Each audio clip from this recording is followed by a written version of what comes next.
Welcome, here I've got Xiaomi POCO C3 and I'm gonna show you how to allow the camera app to scan QR codes at this device. So let's start by tapping on the camera button here to open it, and for now we are in the standard photo mode.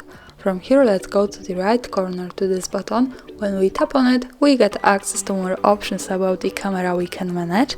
Now let's move to the left to this button.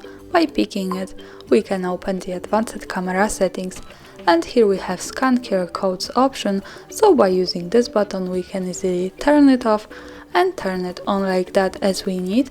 And of course I suggest you to keep this turned on, because this is the easiest way to scan QR codes at this device. When you have this you can do it by just putting QRs inside the standard photo mode with the back camera. And that's all, thanks for watching, subscribe our channel and leave the thumbs up.